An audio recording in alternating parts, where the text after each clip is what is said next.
12 साल पहले जब हरिया सिर्फ 1 महीने का था, तभी उसके पापा राघव मछलियां पकड़ने के लिए नदी के किनारे गए थे।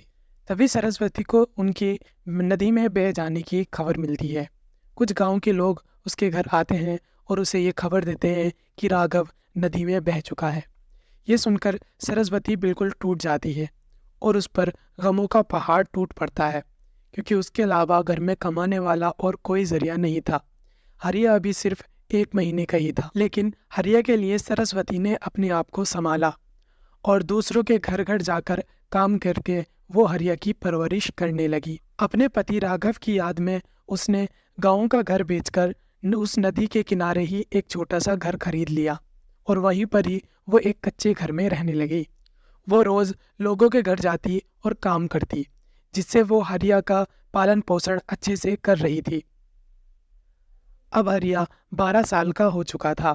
हरिया अपनी माँ सरस्वती से बोलता है, माँ, हम गांव से इतनी दूर क्यों रहते हैं?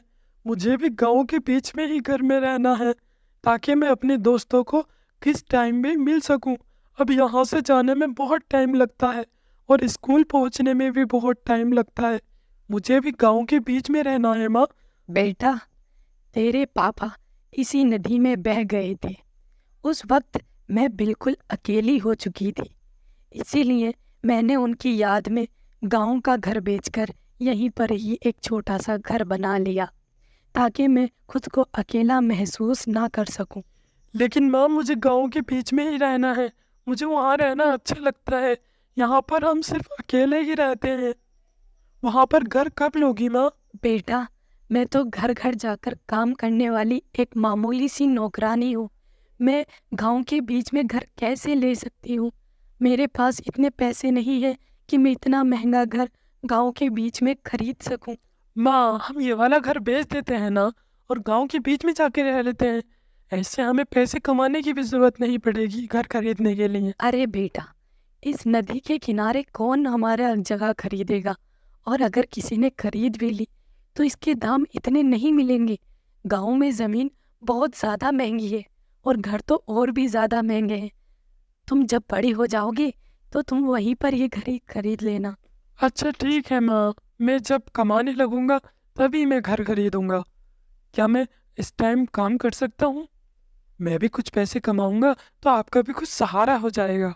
हाँ बेटा, देख लो अगर तुम्हारे हिसाब का कोई काम मिले तो। लेकिन काम के चक्कर में पढ़ाई मत छोड़ना। शिक्षा जरूरी है, तुम्हें पढ़ाई साथ साथ में ही लेके चलनी होगी।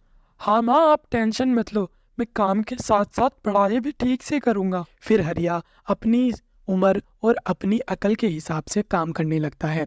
वो एक केतली में चाय भरता है और खेतों खेतों जाकर सारे किसानों को चाय बेचने लगता है। राजेश चाचा, आप थक गए होगे, ये लो चाय पी लो, सिर्फ 10 रुपए में। अच्छा आर्या बेटा, आ गए तुम। मुझे भी चाय का बहुत इंतजार था, क्योंकि बहुत थक चुके हैं ना हम। करण, जल्दी आ जाओ, चाय पी लो तुम भी। इस तरह वो जगह जगह जाकर चाय को बेचने लगता है। वो घर आकर अपनी माँ से बोलता है, माँ देखो, आज मैंने 300 रुपये कमाए हैं माँ, 300 रुपये। अरे वाह बेटा, ये तो बहुत अच्छी बात है। ऐसे ही लगन से काम करते रहो। लेकिन मैं फिर से कह रही हूँ, पढ़ाई में कोई कमी नहीं आनी चाहिए। अगर तुम्हारी पढ़ाई रुक रही है तो तुम काम मत करो, मैं कर रही हूँ काम। अरे नहीं माँ, आपने देखा है ना, मैं सुबह को स्कूल जाता हूँ, फिर दोपहर से ही मैं ये सारी चीज़ें करता हूँ। मैं पढ़ाई को नहीं छोड़ रहा हूँ। इस तरह वो काम के साथ साथ पढ़ाई को भी ठीक से कर रहा था। उस गांव में बलराज नाम का एक अमीर सेठ रहा करता था।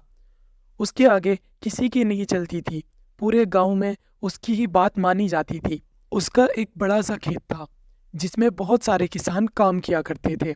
हरिया ने सोचा कि आज उसके खेत में जाकर सारे किसानों को चाय बेची जाए। वह उसके खेत में घुस जाता है। चाचा चाचा, चाय ले लो, देखो चाय लाया हूँ गरम गरम। थक गए होगे तुम सब, चाय पी लो, सिर्फ 10 रुपए में। अरे वाह बेटा, ये तो तुमने बहुत अच्छा किया, हमारे लिए चाय ले आए। लाओ, मुझे भी दे दो। और इस तरह वो वहां पर चाय बेचने लगता है। तभी बलराज वहां पर आ जाता है। वो ये सब देखकर आग बबूला हो जाता है और गुस्से में बोलता है, ये सब क्या चल रहा है यहाँ पर? मैंने तुम सबको काम करने के लिए रखा है, ना कि चाय की चुस्कियां मारने के लिए। ओए लड़के, निकल यहाँ से। आइंदा मेरे खेत में घुसने की जरूरत भी मत करना। किसका लड़का है तू? कहाँ से आया है बता। अंकल, मेरा नाम हरिया है और मेरी माँ का नाम सरस्वती है। मैं उन्हीं का लड़का हूँ। हम नदी के किनारे रहते हैं और मैं ये सारी चाय बेच बेच कर गाँव के किनारे ही घर लेना चाहता हूँ। इसीलिए मैं ये सब काम कर रहा हूँ। हाँ हाँ हाँ, सुना तुम सबने? ये चाय बेच बेच कर घर खरीदना चाहता है। गांव की जमीन के दाम पता है तुझे कितने ज्यादा महंगे हैं? और तू उस सरस्वती का लड़का है जो घर घर जाकर काम करती है। अरे वो मेरे घर भी काम करने आई थी, लेकिन मैंने उसे एक सप्ताह में ही निकाल दिया, क्योंकि वो हमारे घर से कभी आटा ले जाती थी, कभी चावल ले जाती थी। सारा ही राशन इतनी जल्दी खत्म किया करती थी। और उसने इतनी दूर जाकर घर भी इसीलिए बनाया है ताकि उसके घर में कोई ना घुस सके और उसका चोरी का माल पकड़ा ना जा सके। वो चोर है, एक चोर। नहीं, मेरी माँ ऐसी नहीं है। मेरी माँ चोरी नहीं करती है। और वहां पर घर तो मेरी माँ ने मेरे बाबा की याद में बनाया था, क्योंकि मेरे पापा उस नदी में बह गए थे ना। आह, तेरी माँ ने भी तुझे अच्छी पट्टी पढ़ाई है ताकि तुझे पता न चल सके कि तेरी माँ चोर है, चोर। जा जाके पूछिए अपनी माँ से, और आइंदा इस खेत में घुसने की जरूरत भी मत कर लेना। ये धंधा करने की जगह नहीं है, यहाँ पर मेरा काम चलता है। और इस तरह बलराज सरस्वती पर झूठे झूठे इल्जाम लगाता है और उसे वहां से भगा देता है। हरिया घर जाकर अपनी माँ से बोलता है, माँ, मैं आज बलराज अंकल के खेत में गया था ताकि मैं किसानों को चाय पिला सकूं, लेकिन वो तो बहुत गुस्से वाले हैं। उन्होंने मुझे डांट कर वहां से भगा दिया और बोल रहे थे कि तेरी माँ मेरे घर काम करने आती थी और सारा राशन चुरा चुरा कर ले जाती थी। माँ, क्या ये सच है? तुम वहां से चोरी करती थी? नहीं बेटा, तुझे क्या अपनी माँ चोर दिखती है? ऐसा कुछ नहीं है। मैंने आज तक किसी के घर से एक अन्न का दाना भी नहीं चुराया है। और इन अमीर लोगों की तो ये आदत ही होती है। राशन जैसे ही खत्म होता है वो बस अपने नौकरों पर ही शक करने लगते हैं। लेकिन बेटा, तुम आइंदा उस बलराज के खेत में चाय बेचने मत जाना। और देखो, मैं ये क्या लाई हूँ। दयालु राम चाचा ने तुम्हारे लिए ये टैंक भेजा है। वो बोल रहे थे कि हरिया को ये बहुत ज्यादा पसंद आएगा, इसीलिए वो तुम्हारे लिए भी एक लाए थे। दयालु राम चाचा तुम्हारे बहुत अच्छे हैं। मैं किसी दिन तुम्हें उनसे मिलाऊंगी। अच्छा माँ, दयालु राम चाचा तो वाकई ही बहुत अच्छे हैं। उन्होंने मेरे लिए टैंक भेजा है। लेकिन माँ, मैं इस टैंक को नहीं लूँगा। मैं अपनी मेहनत से पैसे कमाऊँगा, उन्हीं से ही मैं अपनी चीज़ें खरीदूँगा।